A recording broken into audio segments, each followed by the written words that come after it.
Hello guys, welcome to my YouTube channel maths Pathshala. कैसे हैं आप सब लोग? आई होप आप लोग बहुत ज़्यादा अच्छे होंगे। एक बार फिर मैं लेकर आ गई हूँ आपके लिए क्लास 6 की एक्सरसाइज नंबर 3, जिसका नाम है पूर्णांक यानी इंटीजर्स। और इंटीजर्स हमारे क्या होते हैं? इंटीजर्स हमारे होते हैं जो माइनस इनफाइनाइट से प्लस इनफाइनाइट तक जाते हैं। ठीक है ना। अब हम अपनी एक्सरसाइज के क्वेश्चंस पे आ जाते हैं। चलिए, इसका एक्सरसाइज 3A का जो फर्स्ट क्वेश्चन है उसमें क्या दे रखा है? उसका क्वेश्चन ये है कि सही विकल्प चुनकर रिक्त स्थान की पूर्ति करिए। यानी कि ये जो 4 ऑप्शंस दे रखे हैं इनमें से कोई ऑप्शन आएगा। अब हमें ये देखना है कि कौन सा आएगा और कैसे आएगा। तो हमें ये देखना है कि इसमें जो रिलेशन होगा वही इसमें होगा। सेम प्रोसेस के साथ जैसे हमने लास्ट एक्सरसाइज में किया था, उसमें भी ऐसा एक क्वेश्चन था कि जो रिलेशन ऊपर था वही रिलेशन नीचे होगा। तो कैसे किया था हमने, चलिए देखते हैं। देखिए, यहाँ है 19, 23, 25, 29। ठीक है, हमने इन चारों को देखा। अब फिर इन चारों को देखिए, यहाँ पर क्या है? -29, -25, -23, -19।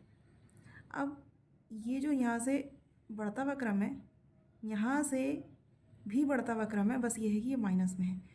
ये माइनस में, इधर से आपको वैसे अगर माइनस हटा देंगे तो ऐसा लगेगा कि ये घटता हुआ क्रम है, लेकिन जैसे ही माइनस में आ जाता है तो ये भी बढ़ता हुआ ही क्रम है। लेकिन सेम ऐसा ही है कि यहाँ से 19 से 29 तक जा रहा है और यहाँ से 29 से 19 तक जा रहा है, बस माइनस में, इसलिए ये पलट गया। मतलब एक तरीके से ये समझ लीजिए, आप लॉजिक ही लगा सकते हैं। ये कि 29 है तो ये -29, ये 25 है -25, ये 23 है -23, और ये 19 है तो ये -19 है। अब सेम चीज़ हम यहाँ पर देखेंगे।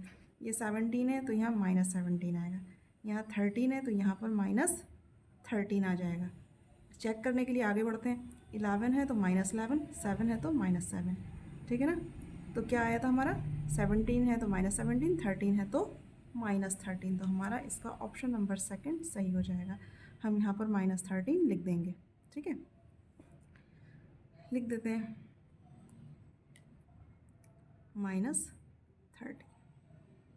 ठीक, अब चलिए नेक्स्ट क्वेश्चन पे आ जाते हैं। नेक्स्ट क्वेश्चन हमारा क्या है? बिल्कुल ऐसा ही है, बस हमें ध्यान से देखना होगा कि कैसे नंबर्स इन्होंने दे रखे हैं और फिर उस हिसाब से नंबर्स नीचे कैसे आएंगे। ठीक है, चलिए स्टार्ट करते हैं। -7, 25। ठीक, 7 -25। देखिए, यहाँ -7 था, 25 था यहाँ पर माइनस की जगह माइनस साइन हट गया है, यहाँ पर साइन नहीं था, यहाँ साइन माइनस का लग गया है। ठीक है, बिल्कुल सेम दिख रहा है। ऐसे ही देखिए आगे, -13 है, ये 31 है। अब यहाँ पर माइनस का साइन यहाँ से हट गया। देखिए, यहाँ -13 था, यहाँ खाली 13 हो गया, यहाँ 31 है, यहाँ -31 हो गया। अब यही चीज़ हम नीचे जो है अप्लाई करेंगे। कैसे? देखिए, 5 -8। ठीक, तो इधर क्या हुआ? -5 हो गया और ये वाला 8 में बदल गया। ऐसे ही 11 -14 है, तो यहाँ पर -11 हो गया, तो यहाँ पर क्या हो जाएगा? यहाँ हो जाएगा 14। तो ये 14 हमारा यहाँ पर आंसर आ जाएगा, और हम इसको लिख देते हैं यहाँ पे 14। ठीक है, आप चाहो तो ऐसे भी ध्यान रख सकते हो, जैसे अगर आपको ऊपर नीचे देख कर करना है तभी भी हो जाएगा। कैसे?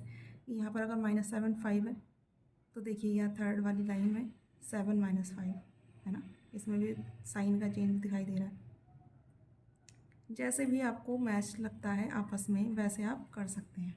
अगर आपको इसमें कोई रिलेशन नज़र आ रहा है तो वही रिलेशन इसमें अप्लाई कर दीजिए, और आपको अगर इन दो में जो रिलेशन नज़र आ रहा है वही रिलेशन आगे अप्लाई कर दीजिए। बस हमें सिर्फ मैच करना है कि कौन सा रिलेशन जो ऊपर है वह नीचे होना चाहिए, या जो एक साइड में है वो दूसरे साइड होना चाहिए। ठीक है ना। चलिए नेक्स्ट क्वेश्चन करते हैं। अब हमारा आगे क्वेश्चन नंबर 3 थर्ड ए का ही। इसमें क्या दे रखा है? इसमें दे रखा है कि निम्नलिखित को पूर्णांकों के रूप में लिखिए। यानी कि ये जो चीज़ें दे रखी हैं ये हमें अंकों में लिखनी है, पूर्णांकों में लिखनी है। और इसमें कुछ और भी दे रखा है कि हमें किस हिसाब से लिखनी है। पूर्व को धन दिशा, यानी जहाँ पर भी पूर्व आएगा उसे धन दिशा यानी कि पॉजिटिव पॉजिटिव लेंगे, प्लस में लेंगे। और समुद्र तल की ऊंचाई को धन दिशा, यानी समुद्र तल की ऊंचाई जो होगी वो प्लस में आएगी। ठीक है, मान कर लिखिए, यानी कि जब पूर्व लिखा हो तो उसमें प्लस ले लेंगे, और जब समुद्र तल की ऊंचाई को दे रखा हो तो उसे प्लस ले लेंगे। तो ये चीज़ हमारी कभी भी आई अगर इस तरीके से तो क्वेश्चन में ये लिख कर आएगी। ठीक है, तो इस बात पे भी ध्यान देना है। तो इसमें क्या ले रखा है कि 0 से नीचे 4 डिग्री सेल्सियस का तापमान 0 से नीचे है। ठीक है, जब 0 से नीचे है तो माइनस आ जाएगा। शून्य से ऊपर होता तो प्लस आता, तो क्या आ जाएगा -4 डिग्री सेल्सियस। ठीक है, उसके बाद क्या है, 7 कदम पूर्व, देखिए पूर्व आ गया, इसी के लिए यहाँ पर इन्होंने नोट करके दिया था कि पूर्व को धन दिशा, तो 7 कदम पूर्व का मतलब क्या है, +7। ठीक, अब क्या लिखा है अगला, 3.28 रुपये की हानि, हानि है ना तो माइनस लग जाएगा, अगर लाभ लिखा होता तो प्लस लगता, यानी हानि है तो हम लिख देंगे 3 - 3.28। ठीक, उसके बाद नेक्स्ट क्या है, 18 मीटर पश्चिम का विस्थापन, पश्चिम का, देखिए पूर्व को जब धन दिशा दिया है तो पश्चिम हमारी माइनस में आ जाएगी, क्योंकि पूरब के अपोजिट डायरेक्शन में पश्चिम होता है, तो माइनस के 18 मीटर। ठीक, उसके बाद नेक्स्ट क्या है, समुद्र तल से 1000 मीटर ऊंचाई, समुद्र तल की देखिए ऊंचाई को धन दिशा यानी कि +1000 मीटर। ठीक, तो हमें प्लस कहाँ लगाना है, माइनस कहाँ लगाना है, ये इस बात का ध्यान देना है, क्योंकि यहाँ पर नोट करके लिखा हुआ है। अगर यहाँ पर पूर्व को ऋण दिशा लिखते तो यहाँ पश्चिम है, तो यहाँ पर धन दिशा आ जाती, यानी कि पूर्व को अगर ऋण दिशा लिखते यानी माइनस वाली दिशा लिखते तो ये पश्चिम की दिशा हमारी प्लस में आती। ठीक है, यहाँ पर मान लीजिए समुद्र तल की ऊंचाई को ऋण दिशा लिखते तो यहाँ पर हमारा जो है, देखिए समुद्र तल की ऊंचाई 1000 मीटर है, तो यहाँ पर ऋण दिशा लिखते यानी कि माइनस वाली दिशा लिखते तो यहाँ माइनस आता। तो जो चीज़ यहाँ पर लिखी होगी उसी के हिसाब से हम लोग यहाँ लिखेंगे, क्योंकि ये इंटीजर्स हैं इसलिए माइनस प्लस में आएंगे, क्योंकि इंटीजर्स हमारे -इनफाइनाइट से +इनफाइनाइट तक जाते हैं। ठीक है, चलिए नेक्स्ट क्वेश्चन करते हैं। अब नेक्स्ट क्वेश्चन है हमारा कि निम्नलिखित को पूर्णांकों के योगात्मक प्रतिलोम लिखिए। तो योगात्मक प्रतिलोम क्या होते हैं, योगात्मक प्रतिलोम वो होते हैं जिसमें जोड़ के जो भी अंक दे रखा हो उसमें जोड़ के या घटा के 0 आ जाए, वो उसका योगात्मक प्रतिलोम हो जाता है। अब जैसे ये +9 है तो +9 में ऐसा क्या जोड़ दें या घटा दें कि 0 हो जाए, तो भाई +9 में हम -9 करेंगे तभी तो 0 होगा, है ना। तो इसका योगात्मक प्रतिलोम क्या हो जाएगा, +9 का योगात्मक प्रतिलोम क्या हो जाएगा, यहाँ पर लिख देते हैं, इसको लाइन खींच के हटा देते हैं, योगात्मक प्रतिलोम हो जाएगा -9।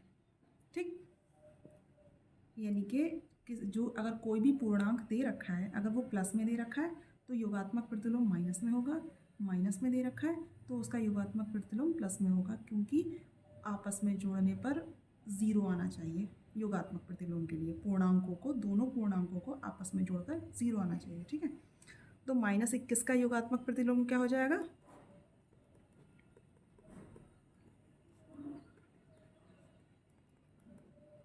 +21, है ना।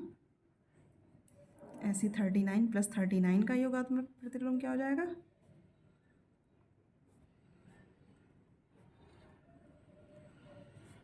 -39, और -41 का योगात्मक प्रतिलोम क्या हो जाएगा,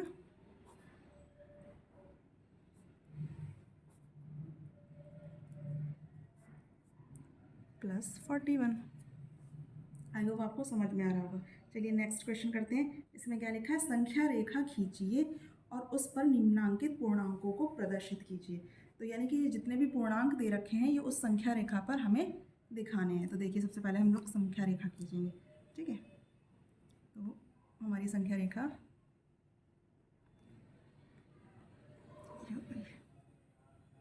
ठीक, संख्या रेखा के लिए सबसे पहले हम लोग उस रेखा को एरो लगा के कवर कर देते हैं। अब कोई भी संख्या रेखा जो होती है वो हमारी 0 ज़रूर बीच में लगाएंगे हम यहाँ पर, मतलब एक पॉइंट को 0 मेंशन कर देंगे। अब 0 के इस साइड सारे माइनस होंगे और 0 के इस साइड सारे प्लस होंगे, यानी कि 0 के राइट हैंड में प्लस होंगे और 0 के लेफ्ट हैंड में माइनस होंगे। ठीक है, तो सबसे माइनस में 9 तक जा रहा है ये, तो हमें यहाँ तक 9 पॉइंट्स लेने होंगे, 1 2 3 4 5 6 7 8 9। ठीक, और +7 तक जा रहा है यहाँ पर, तो 1 2 3 4 5 6 7। ठीक, लिख देते हैं 1 2 3 4 5 6 7, और यहाँ -1 -2 -3 -4 -5 -5, -6, -7, -8 और ये -9। अब हमें क्या करना है, हमें इन सारे ये जो नंबर्स दे रखे हैं इन सबको इस पर मेंशन करना है। तो कैसे मेंशन करेंगे? सबसे पहला नंबर है +4, तो +4 ये सारे प्लस के हैं ना, इस साइड के सारे प्लस के होते हैं। आप चाहो तो अपने लिए प्लस लगा लो, ठीक है, हमने प्लस लगा लिया। अब सबसे पहला है +4, हमने यहाँ पर एक राउंड बना दिया और ये +4 लिख दिया, ठीक है। +4 को हमने यहाँ मेंशन कर दिया। सेकंड है हमारा -9, तो -9 देखिए ये है, तो हमने इसको मेंशन कर दिया। थर्ड है हमारा +7 ये रहा, हमने इसको यहाँ पर मेंशन कर दिया। उसके बाद है फोर्थ -3, तो -3 ये रहा, इसको हमने यहाँ मेंशन कर दिया।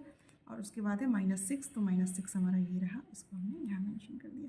तो ये हमारे सारे आ गए। अब ये जो है आप चाहो तो यहाँ पर लिख के दिखा सकते हो कि ये हमारा जो है +7 है और ये हमारा +4 है और ये हमारा -3 है, ये हमारा -6 है और ये हमारा -9 है, ठीक है। तो ये हमारी संख्या रेखा होगी और इसमें हमें सारे पूर्णांक दिखा दीजिए जो हमें दिए हुए थे, ठीक है। चलिए अब नेक्स्ट क्वेश्चन करते हैं। हमारा नेक्स्ट क्वेश्चन है कि पूर्णांकों की ऊर्ध्वाधर संख्या रेखा जो दे रखी है हमें, उसके जो इस पे बेस्ड जो ये क्वेश्चंस दे रखे हैं हमें इनके आंसर देने, ठीक है।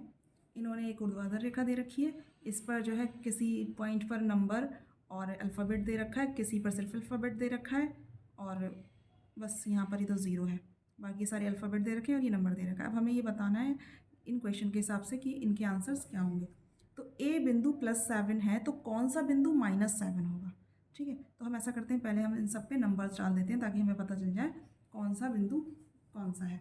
तो ये +7 है, तो ये इसके नीचे वाला +6 हो जाएगा, ये +5, +4, ये वाला +4 और ये वाला +3, फिर ये +2 और ये +1, ठीक है। अब इसके नीचे सारे माइनस होंगे, 0 से नीचे, 0 से ऊपर सारे प्लस दे रखे हैं तो 0 से नीचे सारे माइनस होंगे, -1, -2, -3, -4, -5, -6 और -7। देखिए पहला क्वेश्चन का आंसर ए बिंदु +7 है, तो कौन सा बिंदु -7 होगा? तो ये ई बिंदु -7 होगा। तो कौन सा बिंदु -7 होगा? तो हम लिखेंगे बिंदु ई -7 होगा, ठीक हो गया। अब नेक्स्ट है हमारा कि बिंदु बी किस पूर्णांक को निरूपित करता है। तो बिंदु बी किस पूर्णांक को निरूपित करता है? देखिए बी जो है -3 के पास है, तो लिखेंगे -3 को, -3 को, बस इतना लिख दो। वैसे तो पूरी लाइन भी लिख सकते हैं कि बिंदु बी -3 को निरूपित करता है या प्रदर्शित करता है, ठीक है, कुछ भी लिख सकते हैं। अब नेक्स्ट क्वेश्चन क्या है? बिंदु बी का विपरीत बिंदु बताइए। तो बिंदु बी कितना है? -3 है, तो विपरीत -3 का विपरीत क्या होता है, यानी उल्टा क्या होता है? +3, है ना। -3 का उल्टा +3 होता है, या -3 का विपरीत +3 होता है, या फिर अपोजिट बोल दो कि -3 का अपोजिट क्या होता है? +3, ठीक है। तो बिंदु बी का विपरीत क्या हो जाएगा? सी, है ना। -3 का उल्टा जब +3 है तो बी का उल्टा क्या हो जाएगा? सी। तो सीधे लिखेंगे बिंदु बी का विपरीत बिंदु जो है वो सी है, ठीक। सीधे लिख देंगे बिंदु सी, बस इतना ही लिख दीजिए, पूरा लिखने की ज़रूरत नहीं, ठीक। अब नेक्स्ट क्वेश्चन क्या है इसी का कि बिंदु डी, के और एल से निरूपित पूर्णांक लिखिए। तो डी पर कौन सा पूर्णांक है? डी का पूर्णांक देखिए +5 है, तो यहाँ पर लिखेंगे बिंदु डी का पूर्णांक कितना है? डी का पूर्णांक +5, ठीक। फिर के का पूर्णांक क्या होगा? बिंदु के का पूर्णांक क्या होगा? ये रहा -5। उसके बाद एल का बिंदु, एल का पूर्णांक क्या होगा? देखिए एल कहाँ पर है? ये रहा एल, एल का है +6, ठीक। जब हम पहले इस पर हमने जब नंबर ड्रॉ कर लिए तो हमने आसानी से इनके आंसर दे दिए। और ये जो मैंने लाइंस खींच रखी ये इन्हीं का मतलब है, यानी बिंदु के नीचे जो लाइन खींची वो उसका मतलब है बिंदु, और का पूर्णांक के नीचे जो लाइन खींची इसका मतलब है का पूर्णांक, यानी बिंदु डी का पूर्णांक, बिंदु के का पूर्णांक, बिंदु एल का पूर्णांक। आप पूरी लाइन लिखिएगा, मैंने थोड़ा सा शॉर्टकट में कर दिया, ठीक है। चलिए अब नेक्स्ट क्वेश्चन करते हैं। अब नेक्स्ट क्वेश्चन है हमारा कि निम्नांकित के बीच के सभी पूर्णांक लिखिए। निम्नांकित मतलब ये जो बिंदु अंकित किए रखे हैं, यानी जो बिंदु दे रखे हैं, इनके बीच के जो भी पूर्णांक है वो हमें सब लिखने हैं, बीच के लिखने हैं। इन दोनों को छोड़ दो, इनके बीच के लिख दो, ठीक है। अब देखिए -2 के बाद क्या आता है, -1, -1 के बाद क्या आता है, 0, फिर 1, फिर 2, +3 से पहले का है, यहाँ पर प्लस लगा दो चाहो तो, +1 +2, ठीक। तो ये इन दोनों के बीच के पूर्णांक हो गए। एक बार और करते हैं, आपने ये संख्या रेखा जब हम खींचते हैं तो 0 से इधर के सारे प्लस होते हैं, 0 से इधर के सारे माइनस होते हैं। तो इस चीज़ को ध्यान में रख करके हमें सारे मेंशन करने हैं। यहाँ से एक तरीके से आपको वैसे माइनस में होगा तो आपको घटता हुआ क्रम दिखाई देगा, ठीक है, और इधर आपको बढ़ता हुआ क्रम दिखाई देगा। वैसे सारे बढ़ते हुए ही क्रम होते हैं, लेकिन देखने के लिए अगर आपको लगेगा तो वो इधर से जो होगा वो घटता हुआ क्रम दिखेगा और इधर से बढ़ता हुआ क्रम दिखेगा। चलिए एक बार और देखते हैं हम यहाँ पर आगे 0 और 6 के बीच के। अब यहाँ तो सारे पॉजिटिव आएंगे क्योंकि 0 के बाद के हैं, सारे के सारे 0 के बाद के हैं, 0 से पहले का कुछ नहीं, क्योंकि यहाँ पर कोई भी माइनस का डिजिट नहीं है, सीधे 0 दे रखा है, यानी कि 0 के बाद के हैं और 6 से पहले के हैं। तो 0 के बाद के क्या हो जाएंगे, +1 +2 +3 +4 और +5, बस ये वाले सारे इंटीजर्स हो जाएंगे 0 और 6 के बीच में जितने भी आते हैं, ठीक है। 6 से पहले का रखेंगे और 0 के बाद का रखेंगे। इन्होंने लिखा है ना बीच के, सिर्फ बीच के लिखने, पहला और आखिर वाला छोड़ देना। अब यहाँ लिखा है -4 और 4 के बीच के सारे पूर्णांक लिखने, तो -4 के बाद आएगा -3, फिर -2, फिर -1 और फिर 0। देखिए आपको दिखने में ये घटता हुआ क्रम लग रहा है क्योंकि 3 2 1 है, लेकिन ये जो है असल में बढ़ता हुआ ही क्रम है। कैसे, -3 -2 से छोटा होता है, -2 -1 से छोटा होता है, 0 -1 से 0 -1 से बड़ा होता है, -1 -2 से बड़ा होता है, -2 -3 से बड़ा होता है, ये समझ लीजिए बस। 0 से ये सारे छोटे हैं, -1 से ये इधर के सारे छोटे हैं, -2 से ये सारे छोटे हैं, ठीक है ना। तो चलिए इसके आगे 4 तक नहीं जाना है, 4 से पहले तक जाना है, +1 +2 और +3, ठीक। ऐसे ही हमारा नेक्स्ट है -5 और 2 +2 के बीच के जितने भी पूर्णांक है, तो -5 को छोड़ेंगे तो -5 के बाद आएगा -4, फिर -3, फिर -2, फिर -1 और फिर 0, और +2 को छोड़ के इससे पहले वाला तो +1, उसके आगे +2 आ जाता है, उसे छोड़ देंगे हम क्योंकि इनके बीच के लिखने हैं सिर्फ हमें।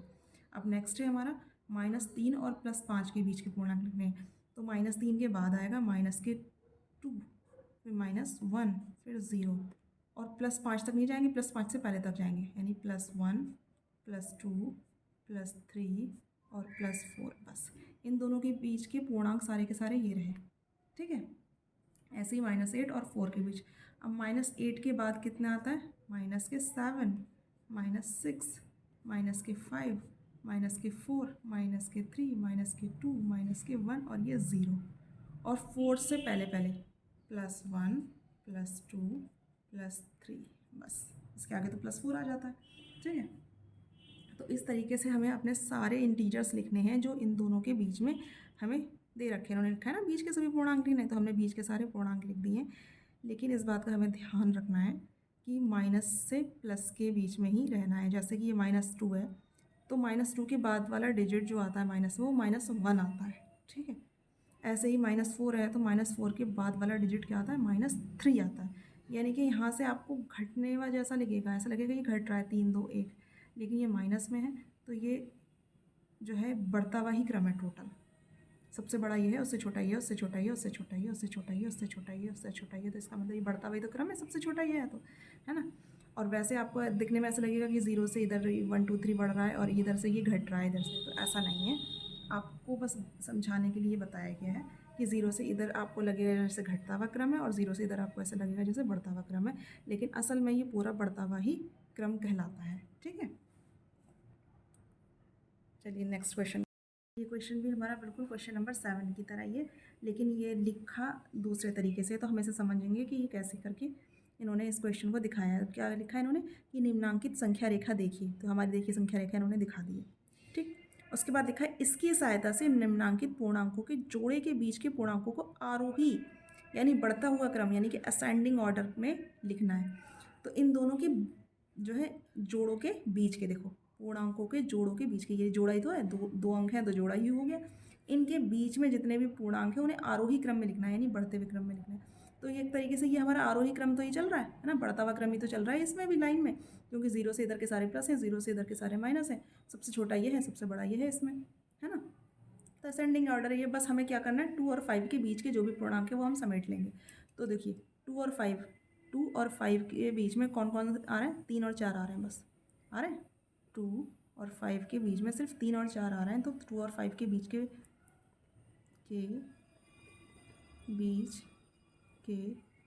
पूर्णांक क्या हो जाएंगे हमारे 3, 4। अब ये असेंडिंग ऑर्डर भी हो गया क्योंकि 3 छोटा है 4 बड़ा है ना। नेक्स्ट हमारा क्या है, नेक्स्ट हमारा है -4 और 0 के बीच के पूर्णांक हमारे क्या हो जाएंगे, -4 और 0। देखिए -4 ये रहा, -4 ये रहा और 0 ये रहा, इनके बीच में क्या रहा है -3, -2, -1। सीधे लिखेंगे -3, -2, -1। और वैसे भी देखो -4 के बाद क्या आता है, -3 आता है, और फिर उसके बाद -2, फिर -1 और 1 के बाद 0 आ जाता है। लेकिन हमें 0 के बीच क्या लिखना है, यानी कि 0 हमें नहीं लिखना है, उससे पहले पहले का लिखना है। तो वही क्वेश्चन जो हमने क्वेश्चन नंबर 7 में किया, सेम इसमें भी यही करना है, बस क्वेश्चन का तरीका थोड़ा सा बदला हुआ है, ठीक है। तो अगर उसकी तरह है तब भी यही करना है, और ऐसे लिख कर आए तब भी यही करना है, ठीक। तो अब इसका नेक्स्ट क्या है, 8 और 3 के बीच के पूर्णांक। अब देखिए 8 हमारा ये रहा और 3 हमारा ये रहा, तो इन दोनों के बीच में कौन कौन से आ रहे हैं, 4, 5, 6, 7, बस ये आ रहा है ना। तो सीधे लिखेंगे इनके बीच के पूर्णांक आ जाएंगे 4, 5, 6, 7, ठीक। उन्होंने लिखा है असेंडिंग ऑर्डर, यानी बढ़ता हुआ क्रम। तो हमें इस बात का ध्यान रखना है कि हमें यही लिखना है। 8 और 3 भले ही इन्होंने पहले बड़ा लिख दिया डिजिट और बाद में छोटा लिख दिया, तो हम इधर से शुरू नहीं करेंगे, शुरू इधर से ही करेंगे, ठीक है ना। इस बात का ध्यान रखना। फिर 0 और 4 के बीच के, तो देखिए 0 ये रहा और 4 ये रहा, तो इनके बीच में क्या आएगा, 1, 2, 3। तो इनके बीच के पूर्णांक क्या हो जाएंगे, 1, 2, 3, ठीक। इसके नेक्स्ट क्या है, इनके बीच के पूर्णांक -5 और -2। देखिए -5 ये रहा, -2 ये रहा, तो इन दोनों के बीच में क्या आएगा, -4, -3। तो सीधे लिखेंगे -4 और -3, ठीक। असेंडिंग ऑर्डर है तो ऐसे ही लिखना है, हमें कोई चेंज नहीं करना है, पहले सबसे छोटा उसके बाद उससे बड़ा। तो इसी साइड ही हम चलेंगे, इसके मतलब इधर से इधर को ही हम बढ़ेंगे, ठीक है।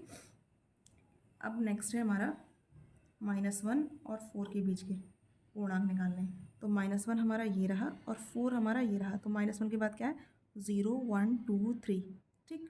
तो 0, 1, 2, 3। आई होप आपको ये क्वेश्चन अच्छा भी लगा होगा और समझ में भी आया होगा। मिलती हूँ मैं आपसे अब इसकी नेक्स्ट एक्सरसाइज में, एक्सरसाइज 3B में, ठीक है। तब तक के लिए आप मेरी वीडियो को देखते रहिए। वीडियो अच्छी लगी हो तो आप लाइक कीजिए, कमेंट कीजिए, अपने दोस्तों के साथ शेयर कीजिए, और प्लीज़ मेरे चैनल को सब्सक्राइब करिएगा। मिलती हूँ आपसे नेक्स्ट वीडियो में, तब तक के लिए keep watching, keep learning and keep smiling. Take care, bye bye.